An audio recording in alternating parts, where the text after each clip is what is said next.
नमस्कार साथियों, मैं सीमा गुप्ता आज आप सभी के बीच समीक्षा अधिकारी, सहायक समीक्षा अधिकारी, मुख्य परीक्षा के सिलेबस के संबंध में महत्वपूर्ण चर्चा करने वाली हूँ। साथ में यह बताने वाली हूँ कि मुख्य परीक्षा की तैयारी आप किस प्रकार से करें कि आप अवश्य ही मुख्य परीक्षा में अधिकतम प्रश्नों का सही उत्तर दें और न सिर्फ इस परीक्षा में सफल हो बल्कि आप सभी अवश्य ही बेहतर रैंक भी प्राप्त करें। तो सबसे पहले साथियों, आप सभी को मैं अवगत कराना चाहती हूँ कि मुख्य परीक्षा का जो प्रथम प्रश्न पत्र होता है वो सामान्य अध्ययन से रिलेटेड होता है। जी हाँ, मुख्य परीक्षा का जो प्रथम प्रश्न पत्र होता है वो होता है आपका सामान्य अध्ययन से रिलेटेड। जो प्रारंभिक परीक्षा में प्रश्न पत्र आपका सामान्य अध्ययन से रिलेटेड होता है, सेम उसी भांति इसमें भी होता है, किसी भी प्रकार का अंतर नहीं होता है। बस प्रश्न की संख्या 140 से घटकर 120 हो जाएगा, अंक 140 से घटकर आपका 120 हो जाएगा, ठीक है। और मुख्य परीक्षा में हिंदी की जो भूमिका होती है वो अत्यंत ही महत्वपूर्ण हो जाती है। तो साथियों, जानते हैं मुख्य परीक्षा में सफलता का जो रहस्य जो कि हिंदी से संबंधित है उसमें अधिकतम अंक कैसे प्राप्त करें। तो साथियों, जो द्वितीय प्रश्न पत्र होता है वो सामान्य हिंदी एवं आलेखन से संबंधित होता है, सामान्य हिंदी एवं आलेखन से। और इसके लिए आपको समय कुल 2.5 घंटे दिए जाते हैं और अंक आपके 120 होते हैं, अर्थात सामान्य अध्ययन में भी आप 120 नंबर पा रहे हैं और परंपरागत सामान्य हिंदी में भी आप 120 अंक प्राप्त करते हैं। सामान्य हिंदी के प्रथम जो प्रश्न होता है वो होता है दिए हुए गद्यांश का शीर्षक, सारांश एवं 3 रेखांकित अंशों की व्याख्या। आप दिए हुए गद्यांश का शीर्षक, सारांश एवं 3 रेखांकित अंशों की व्याख्या की तैयारी कैसे करें, पहले जानते हैं इसके संबंध में। फ्रेंड्स, मैं जब दिए हुए गद्यांश का शीर्षक, सारांश और 3 रेखांकित अंशों की व्याख्या के संबंध में तैयारी की, वही फार्मूला आप सभी को बताती हूँ जिसके माध्यम से मैं अधिकतम अंक प्राप्त की और न सिर्फ इस परीक्षा में सफलता प्राप्त की बल्कि हाई रैंक भी अचीव की, ठीक है। फ्रेंड्स, मेरे द्वारा इस टेक्निक को अपनाया गया वह टेक्निक है IAS और PCS में जितने भी गद्यांश पूछे गए थे उसको मैं स्टडी की कि किस प्रकार से गद्यांश पूछे जा रहे हैं और शीर्षक बनाने का प्रयास की। हमेशा आप प्रयास करेंगे कि जो आपका शीर्षक होगा गद्यांश का वो 2 से 3 शब्दों में ही होना चाहिए या अधिकतम 5 शब्दों में। इससे ज़्यादा शब्दों का प्रयोग आप शीर्षक में कदापि नहीं करेंगे। जैसे कि मान लीजिए आप समीक्षा अधिकारी, सहायक समीक्षा अधिकारी, मुख्य परीक्षा का पाठ्यक्रम से संबंधित शीर्षक बनाएं। यहाँ पे क्या लिखा है, मुख्य परीक्षा का पाठ्यक्रम। इसमें कुल कितने शब्द हैं? इसमें कुल मुख्य 1 हो गया, 2 हो गया परीक्षा, 3 हो गया का और 4 हो गया पाठ्यक्रम। इससे आप समझ गए कि मेरे द्वारा आज जो सिलेबस के बारे में बताया जा रहा है वो मुख्य परीक्षा का पाठ्यक्रम के बारे में बताया जा रहा है। अर्थात जो भी समरी आपको गद्यांश के रूप में दिया गया होगा, जो भी गद्यांश दिया गया है उसका शीर्षक आपको 3 से 5 शब्दों में लिखना है, ठीक है। ज़्यादा लंबा यदि आप लिख देंगे तो कहीं ना कहीं साथियों आप अंक कम प्राप्त करेंगे। आप जानते हैं सारांश का तात्पर्य होता है साथियों कि जो भी आपका गद्यांश दिया गया होगा उसका सारांश आप अपने शब्दों में, ईजी शब्दों में आपको देना होता है, कम शब्दों में देना होता है। और रेखांकित अंश का तात्पर्य होता है कि जो गद्यांश आपको दिया गया होगा, जी हाँ, जो गद्यांश आपको दिया गया होगा उसमें कुछ हाइलाइटेड पोर्शन होंगे रेखांकित, उसका अर्थ आपको बताना होगा। जब आप 10 से 12 गद्यांश को स्टडी करेंगे, मतलब पढ़ेंगे, तो अपने आप समझ जाएंगे कि कोई भी गद्यांश दिया जाता है तो उसके लिए आपको क्या करना है। I hope and 100% hopeful friends कि आप अवश्य ही यदि इस टेक्निक को अपनाएंगे तो अधिकतम अंक प्राप्त करेंगे। अब जानते हैं सामान्य हिंदी के, परंपरागत हिंदी के द्वितीय प्रश्न, अर्थात दिए हुए सरकारी पत्र का शारीरिक रूप में सार लेखन। जी हाँ, दिए हुए पत्र का दिए हुए सरकारी पत्र का सारणी रूप में सार लेखन, इसकी तैयारी आप कैसे करेंगे इसके बारे में आज बताना है साथियों। ये बहुत ही ईजी होता है। यस फ्रेंड्स, यह बहुत ही ईजी होता है। आपको एक सरकारी पत्र का प्रारूप दिया जाएगा जिसमें आपको टेबुलर फॉर्म में लिखना होगा। इसकी तैयारी मेरे द्वारा स्वयं आपको कराई जानी है, तो आप इसके लिए बिल्कुल भी टेंशन ना लें। क्या लिखना है, कहाँ पर क्या कैसे पत्र में टेबल बनाना है, टोटल आपको मेरे द्वारा बताई जाएंगी। अब आते हैं तीसरा क्वेश्चन। तीसरा क्वेश्चन जो है साथियों वो पत्राचार से रिलेटेड है, अर्थात लेटर राइटिंग से रिलेटेड है। ये जो तीसरा क्वेश्चन है इसमें आपको 3 पत्र लिखने हैं और 3 भाग में ये पूछा गया, अर्थात नंबर 1, नंबर 2, नंबर 3। ठीक है।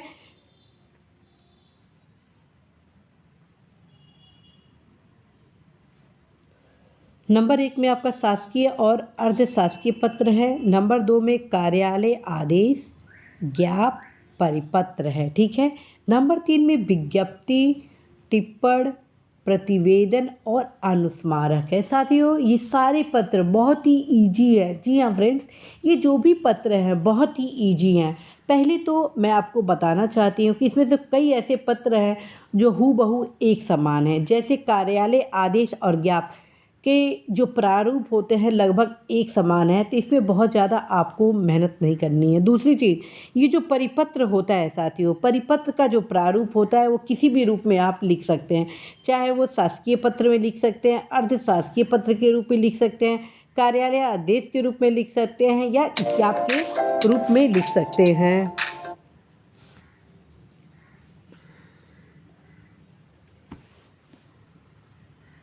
हाँ तो साथियों, और ये जो विज्ञप्ति है, टिप्पण है, प्रतिवेदन है, ये थोड़ा डिफरेंट टाइप के हैं और इसके लिए मेरे द्वारा स्पेशल क्लासेस लिए जाएगा। और अनुस्मारक का मतलब होता है रिमाइंडर, अर्थात यदि पूर्व में कोई पत्र लिखा गया होता है उसके संबंध में क्या कार्रवाई की गई उस वांछित प्रकरण पर, उसके क्रम में अनुस्मारक लिखा जाता है। तो साथियों आपको जो पहला जो पत्र है शासकीय अर्धशासकीय, किसी एक में आपको एक लेटर लिखना है। दूसरा जो है या तो कार्यालय आदेश पूछा जा सकता है, ज्ञाप पूछा जा सकता है या परिपत्र पूछा जा सकता है, उसमें से आप एक पत्र लिखेंगे। जो तीसरा होगा या तो विज्ञप्ति होगा, या तो टिप्पण होगा, या तो प्रतिवेदन होगा, या तो अनुस्मारक होगा। इसमें से आपको एक पत्र लिखना होगा। और यह भी ध्यान रखिए हर एक पत्र आपको तुलनात्मक रूप से अध्ययन करना होगा। उसका कारण है कि कई बार क्वेश्चन पूछे जाने की प्रकृति होती है कि शासकीय पत्र किसे कहते हैं और यह अर्धशासकीय पत्र से किस रूप से भिन्न होता है, और एक अर्धशासकीय पत्र का प्रारूप बनाइए। या क्वेश्चन ये भी पूछा जाता है कि अर्धशासकीय पत्र किसे कहते हैं, इसका मुख्य भाग क्या है, इसकी मुख्य विशेषता क्या है, और अर्धशासकीय पत्र किस भांति शासकीय पत्र से अलग है, और एक शासकीय पत्र का प्रारूप बनाइए। अर्थात आपको हर एक पत्र का प्रारूप बनाना ही बनाना है। ठीक है। और आप लोग को यहाँ पे मैं बताऊँ कि कई बार क्वेश्चन पूछता है एक प्रारूप बनाइए, प्रारूप लिखिए। तो जब प्रारूप बनाने के बारे में पूछता है तो जो लेटर के मुख्य अंश होते हैं उसे आपको बताना होता है। जब लिखने को होता है तो जो आपको समस्त अंश को हूबहू उतारना होता है, विषय सामग्री को उसमें डालनी होती है। ठीक है। अब हम आते हैं नेक्स्ट टॉपिक, अब वो है परिभाषिक शब्दावली। यहाँ पे मैं स्टॉप करूँगी, और स्टॉप इसलिए करूँगी कि साथियों आपकी सबसे बड़ी समस्या होती है क्वेश्चन नंबर 2 और क्वेश्चन नंबर 3 पर। ठीक है। क्योंकि मार्केट में जो भी पुस्तकें हैं उनमें जितनी भी शासकीय अर्धशासकीय कार्यालय आदेश, ज्ञाप, परिपत्र, विज्ञप्ति, टिप्पण, प्रतिवेदन, अनुस्मारक से संबंधित जो भी प्रारूप दिए गए होते हैं उसमें भिन्नता होने के कारण कन्फ्यूज़न बहुत ही उत्पन्न होता है। तत्क्रम में फ्रेंड्स इन सारी समस्याओं के निदान के लिए स्पेशल रूप से मेरे द्वारा आप सभी के बीच क्लासेस लाए जाने हैं, और लाइव सेशन में जो भी समस्याएं आपकी होंगी वो आप पूछ सकते हैं। कहीं से कोई प्रॉब्लम आपको नहीं होगा, इस चीज़ की मैं आप सभी को इंश्योर करती हूँ। अब हम आते हैं नेक्स्ट टॉपिक पर, अब वो है परिभाषित शब्दावली, प्रशासनिक एवं वाणिज्यिक शब्दावली, अंग्रेजी से हिंदी 5 शब्द, हिंदी से अंग्रेजी 5 शब्द, ठीक है। और तीसरा है मुहावरे तथा लोकोक्तियाँ, केवल 5। फ्रेंड्स, आप सभी को अवगत कराना है कि अंग्रेजी से हिंदी और हिंदी से अंग्रेजी जो प्रशासनिक और वाणिज्यिक शब्दावलियाँ पूछी जाती हैं वो बहुत ही ईजी होती हैं। इसके बावजूद आप सभी अवश्य ही इसको हल्के में नहीं लेंगे, बल्कि मार्केट से जो भी पतला सा कोई भी किताब प्रशासनिक वाणिज्यिक शब्दावली से रिलेटेड आएगा उसका एक बार अध्ययन अवश्य करेंगे। और गौर करने वाली बात है कि इस परीक्षा में रिपीटेड क्वेश्चन बहुत ज़्यादा पूछा जाता है। तत्क्रम में फ्रेंड्स, आई सजेस्ट यू कि आप अवश्य ही जितने भी प्रीवियस ईयर के क्वेश्चन हैं अंग्रेजी से हिंदी और हिंदी से अंग्रेजी, जिस भी स्टेट सिविल सर्विसेज में पूछा गया, किसी भी एग्ज़ाम में पूछा गया, उनको आप अवश्य ही तैयार कर लेंगे, ठीक है। तो यहाँ से आपकी ये जो समस्या है अंग्रेजी से हिंदी, हिंदी से अंग्रेजी, ये आपकी समस्या दूर हो जाएगी। अब हम आते हैं मुहावरे तथा लोकोक्तियाँ। साथियों, मुहावरे तथा लोकोक्तियों की तैयारी आप कहाँ से करें? मुहावरे और लोकोक्तियों की तैयारी करने के लिए मैं आप सभी को अवश्य सजेस्ट करूँगी कि आप नालंदा पब्लिकेशन के सामान्य हिंदी के डॉक्टर पृथ्वीनाथ पांडे की किताब को पढ़ेंगे। और जो दूसरा पुस्तक है वो है पिंक सिटी पब्लिशर पब्लिकेशन का व्यवहारिक का सामान्य हिंदी राघव प्रकाश का। यह दोनों पुस्तक अल्टीमेट है। यस फ्रेंड्स, ये दोनों पुस्तक अल्टीमेट है। और चूँकि इस परीक्षा में प्रीवियस ईयर के क्वेश्चन की अत्यंत महत्वपूर्ण भूमिका होती है और प्रीवियस ईयर के जो क्वेश्चन हैं मुहावरा लोकोक्तियाँ से संबंधित संग्रह सबसे बेस्ट जगह कहाँ मिलेगा, तो वो मिलेगा आपको आदित्य पब्लिकेशन की सामान्य हिंदी में। लेकिन जितने भी प्रश्न हैं उसका उत्तर आप उस किताब से नहीं पढ़ेंगे, बल्कि आपको मैं एक ट्रिक बता रही हूँ पढ़ने का, ताकि पढ़ाई के साथ आपकी तैयारी भी शानदार हो जाए, सफलता के साथ बेस्ट रैंक भी प्राप्त कर लें। जिसके क्रम में अवगत कराना है कि आप सभी आदित्य पब्लिकेशन से जो भी प्रश्न का संचय करते हैं उसका उत्तर आप मेरे द्वारा बताए गए हिंदी के पुस्तक से ढूंढेंगे और स्वयं सब पे लिख देंगे कि हाँ ये इस ईयर में आया, ये इस ईयर में आया, ये इस ईयर में आया।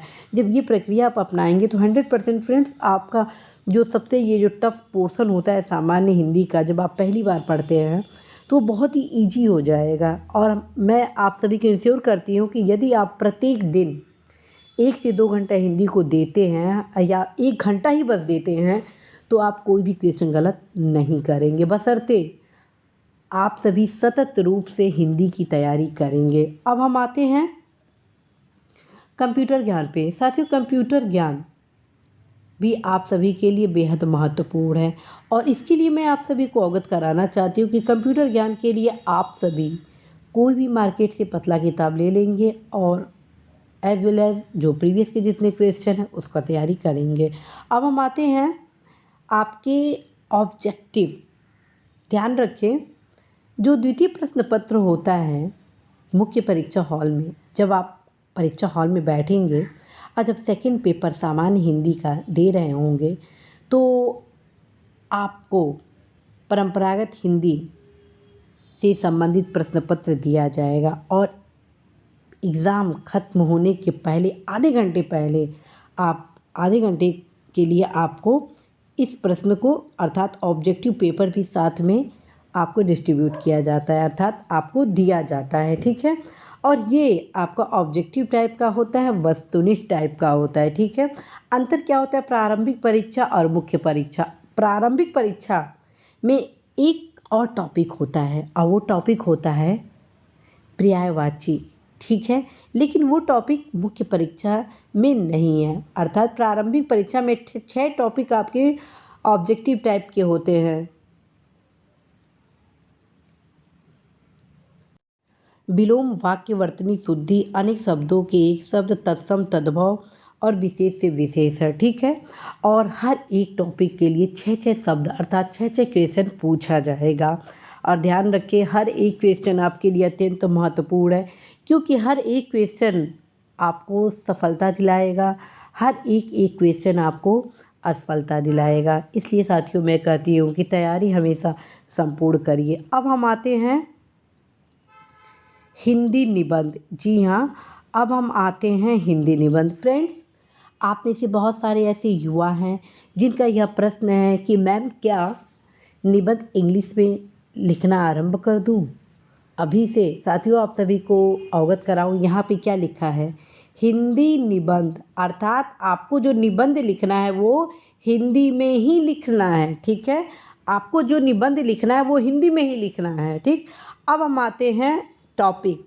आप देख रहे हैं कि आपको 3 निबंध लिखने हैं, 3 निबंध लिखने होंगे और ये 3 निबंध एक पार्ट से नहीं लिखना है, बल्कि 3 पार्ट जो दिए गए हैं, पार्ट 1, पार्ट 2, पार्ट 3, हर एक पार्ट से एक एक निबंध को आपको लिखना है। ठीक है, और ध्यान रखें शब्द सीमा 600 शब्द होगी। ठीक है, और शब्द सीमा बहुत कम भी नहीं होगी और ना बहुत ज़्यादा होगी। अगर शब्दों के सीमा के बारे में आपको आकलन करना है तो आपको मैं बताऊँ, हो सकता है 625 हो जाए, 550 हो जाए, तो इतना वेरिएशन, इतना अंतर आपका चलेगा। बट ऐसा नहीं कि आप 800 शब्द लिख दिए, 700 शब्द लिख दिए। ठीक है, और कैसे निबंध में शब्दों को काउंट करेंगे, कैसे निबंध लिखेंगे, ये अन्य क्लासेस में मेरे द्वारा आपको बताया जाएगा। आज बस आपको सिलेबस के बारे में बताया जा रहा है। तो साथियों, यदि आप अभी से ऐसे राइटिंग आरंभ कर देते हैं तो निश्चित रूप से आप बेहतर अंक प्राप्त करेंगे। और ये भी आप सभी को बताना है साथियों, एसी की तैयारी आप कैसे करें, इसके संबंध में अलग से मेरे द्वारा विस्तार से क्लासेस लिए जाएंगे। आज बस इतना ही। मैं 100% श्योर आप सभी से कह सकती हूँ कि यदि आप सिलेबस का अच्छे से अध्ययन करेंगे तो अवश्य ही आपकी तैयारी बेहतर होगी, और जब आपकी तैयारी बेहतर होगी तो सफलता का मार्ग अवश्य ही प्रशस्त होगा। All the best.